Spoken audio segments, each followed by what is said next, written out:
Topic में हमने discuss किया था अम्ल और अक्षार की प्रारंभिक और आधुनिक अवधारणा के बारे में।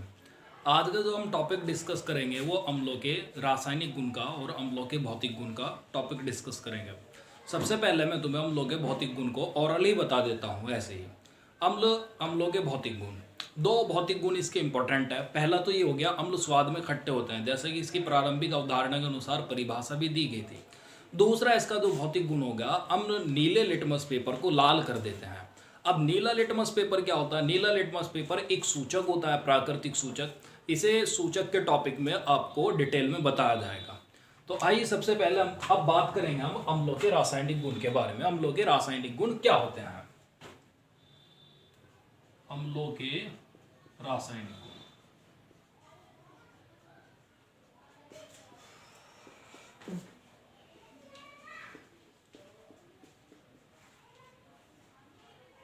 अम्लों के रासायनिक गुण में सबसे पहले हम लेंगे अम्लों की धातु से क्रिया।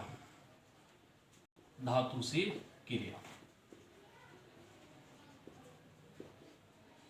तनु अम्ल कुछ सक्रिय धातु Na, पोटेशियम के, इसी तरह से मैग्नीशियम Mg आदि से क्रिया करके हाइड्रोजन H2 देते हैं। अब जैसे हम इसका एक एग्जाम्पल लेंगे, तनु अम्ल हो गया हमारे लिए एक HCl, इसका नाम हो गया हाइड्रोक्लोरिक अम्ल या हाइड्रोजन क्लोराइड। जब इसकी अभिक्रिया हम सोडियम धातु Na से कराते हैं तो क्या देते हैं? ये हाइड्रोजन H2 देते हैं। तनु अम्ल इन सक्रिय धातुओं से क्रिया करके हाइड्रोजन H2 देते हैं। अब HCl की सोडियम धातु से क्रिया करा रहे हैं तो बाहर क्या निकलेगा? हाइड्रोजन H2 बाहर निकलेगा। अब हाइड्रोजन की कितने निकले हैं यहाँ पर? 2। तो लेकिन यहाँ हाइड्रोजन का एक ही है तो इसमें 2 की गुना कर देंगे। अब सोडियम धातु Cl से संयोग करके सोडियम क्लोराइड NaCl बनाती है। अब ये जो Cl के कितने हो गए? इधर तो Cl के 2 है और इधर 1 है तो इसमें 2 की गुना कर देंगे। इस तरह Cl के बराबर हो गए। अब Na के भी 2 हो गए तो इसमें 2 की मल्टीप्लाई कर देंगे। इसी तरह से एक और एग्जांपल लेंगे हम इसका। मान लो तनु सल्फ्यूरिक अम्ल हो गया H2SO4, इसकी अभिक्रिया मैग्नीशियम धातु से करा रहे हैं, तब भी हाइड्रोजन H2 बनेगी। ये हाइड्रोजन H2 बाहर निकाल देंगे, ये H2 तो बाहर निकल गई, ये MgSO4 अलग हो जाएगा यहाँ पर, मैग्नीशियम सल्फेट। अब इसका दूसरा रासायनिक गुण लेंगे, धातु कार्बोनेटों से क्रिया। धातु कार्बोनेटों से क्रिया,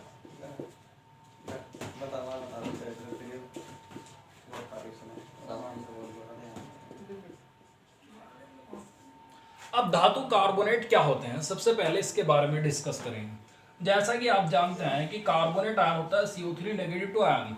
अगर ये धातु आयन से संयोग करता है, जैसे धातु आयन Na पॉजिटिव हो गया या Mg पॉजिटिव 2 हो गया या फिर Ca पॉजिटिव 2 हो गया, ये कार्बोनेट आयन इनमें से किसी भी धातु आयन से संयोग करता है तो जो यौगिक बनेगा धातु कार्बोनेट होगा। अब जैसे Mg पॉजिटिव 2 CO3 नेगेटिव 2 से अभिक्रिया करके मैग्नीशियम कार्बोनेट MgCO3 बनाता है, ये धातु कार्बोनेट है। Na पॉजिटिव CO3 नेगेटिव 2 से अभिक्रिया करके जो आयन बनाएगा, जो यौगिक बनाएगा वो Na2CO3 होगा, ये भी धातु कार्बोनेट है। इसी तरह से कैल्शियम का जो कार्बोनेट हो जाएगा वो CaCO3, कैल्शियम कार्बोनेट होगा। तो ये धातु कार्बोनेट होता है। अब इनसे अभिक्रिया होगी तो मैं ये पहले पूरी अभिक्रिया लिख देता हूं। अम्ल धातु कार्बोनेटों से अभिक्रिया करके लवण, जल और कार्बन डाइऑक्साइड CO2 बनाते हैं। मतलब इस तरह से लिखेंगे, अम्ल हो गया, फिर प्लस धातु कार्बोनेट हो गया,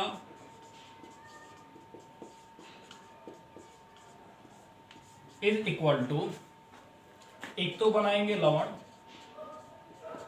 जिस धातु का कार्बोनेट लेंगे उसी धातु का लवण बनेगा। बाकी ये 2 कंपलसरी बननी है, एक तो जल बनेगा और दूसरा कार्बन डाइऑक्साइड CO2 बनेगा इसमें। तो ये बनते हैं। इसका एक एग्जांपल लेंगे, जैसे हमने एक अम्ल लिया HCl, इसका नाम होता है हाइड्रोक्लोरिक अम्ल। जब इसकी अभिक्रिया हम धातु कार्बोनेट जैसे Na2CO3 सोडियम कार्बोनेट से कराते हैं, ये सोडियम धातु का कार्बोनेट हो गया, तो एक तो लवण बनाएगा, जल बनाएगा, CO2 बनाएगा। डायरेक्ट भी लिख सकते हैं, लेकिन इस अभिक्रिया को थोड़ा समझा देते हैं किस तरह से अभिक्रिया होगी। आपने द्विविस्थापन अभिक्रिया पढ़ी थी इससे पिछले चैप्टर में। तो उसी के अकॉर्डिंग ये अभिक्रिया होगी, क्योंकि इनमें आयनों का विनिमय हो जाएगा, आयन एक्सचेंज हो जाएंगे। ये H पॉजिटिव होता है, Cl नेगेटिव होता है, ये Na पॉजिटिव होता है, CO3 नेगेटिव होता है।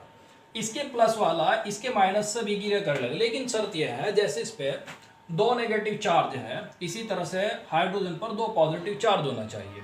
तो इसके लिए हम इसमें 2 की गुना कर देंगे, 2 H पॉजिटिव CO3 नेगेटिव 2 से रिएक्शन करके ये बनाएंगे H2CO3, H2CO3।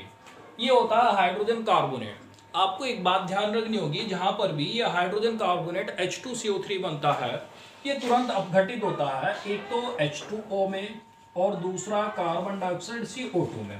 ऐसा इसलिए होता है क्योंकि जो हाइड्रोजन कार्बोनेट H2CO3 बनता है वो अस्थायी होता है, मतलब ज्यादा समय तक इस अवस्था में नहीं रह सकता, तो इसलिए ये तुरंत ही अपघटित हो जाता है। एक तो हाइड्रोजन कार्बोनेट, एक तो जल H2O में, दूसरा कार्बन डाइऑक्साइड CO2 में अपघटित हो जाता है।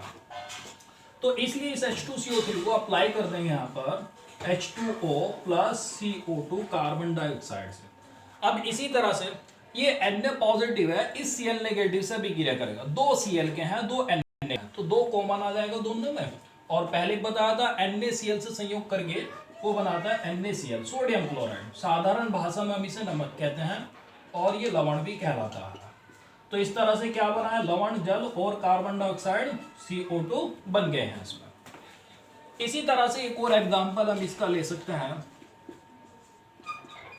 मान लो अभिक्रिया करा दी हमने, तनु सल्फ्यूरिक अम्ल है H2SO4, इसकी अभिक्रिया मैग्नीशियम कार्बोनेट से हो रही है। अब की बार मैग्नीशियम धातु का कार्बोनेट है MgCO3। तो इस अभिक्रिया कराने पर देखिए क्या बनेगा, सेम प्रोसीजर है।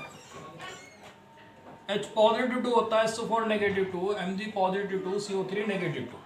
इसके प्लस वाला इसके माइनस से अभिक्रिया करेगा तो ये बना देगा मैग्नीशियम सल्फेट, यानी ये तो बन गया लवण। फिर प्लस ये H2 पॉजिटिव CO3 नेगेटिव 2 से अभिक्रिया करेगा, बनाएगा क्या, H2CO3।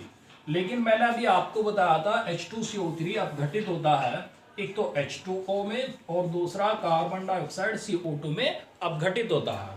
इस तरह से ये लवण बन गया, जल बन गया और कार्बन डाइऑक्साइड CO2 बन गया। इसके 2 रासायनिक गुण हो गए। अब इसका तीसरा रासायनिक गुण लेंगे, धातु बाइकार्बोनेटों से क्रिया।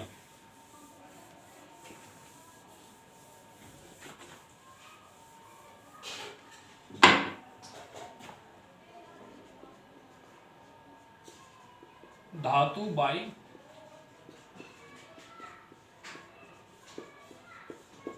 कार्बोनेटों से क्रिया।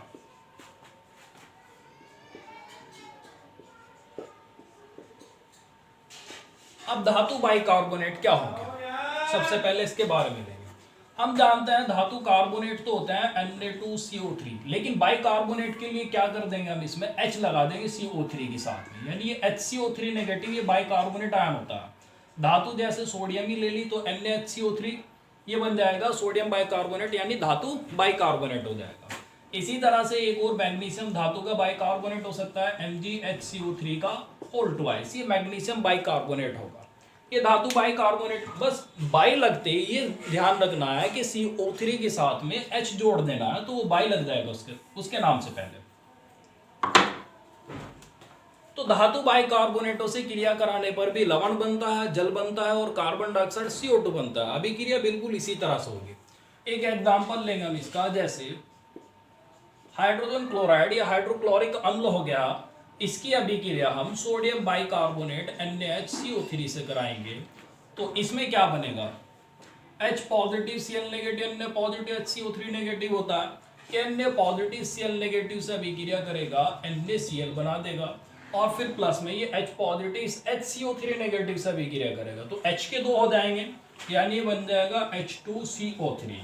और ये जहां पर भी H2CO3 बनता है वो अपघटित होता है, एक H2O में, दूसरा कार्बन डाइऑक्साइड CO2 में अपघटित होता है। तो देखिए बिल्कुल अभिक्रिया इसी तरह से हुई है जैसे धातु कार्बोनेटस हुई थी, उसमें भी लवण, जल और कार्बन डाइऑक्साइड बने थे, और इस अभिक्रिया में भी लवण, जल और कार्बन डाइऑक्साइड CO2 बनते हैं।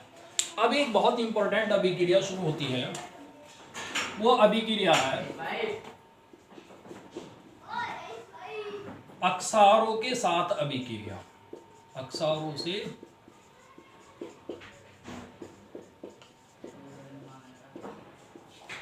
अभिक्रिया या उदासीनीकरण अभिक्रिया या उदासीनीकरण अभिक्रिया।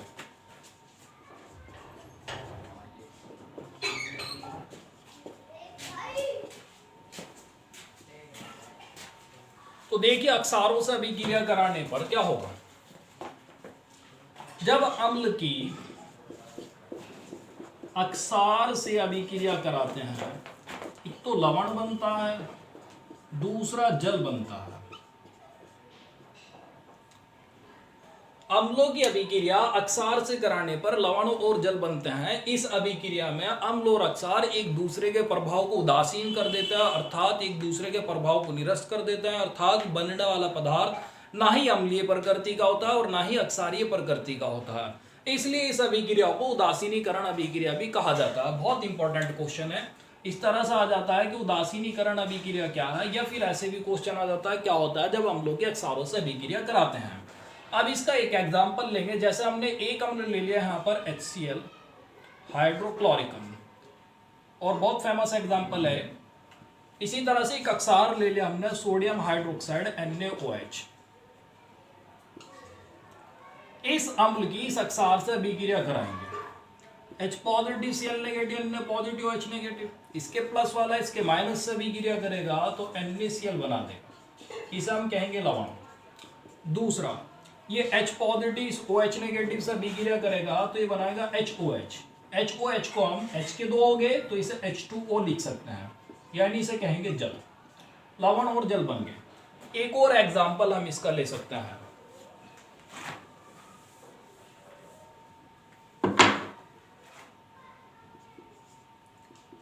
ये एग्जांपल है, मान लो सल्फ्यूरिक अम्ल हो गया या नाइट्रिक अम्ल हो गया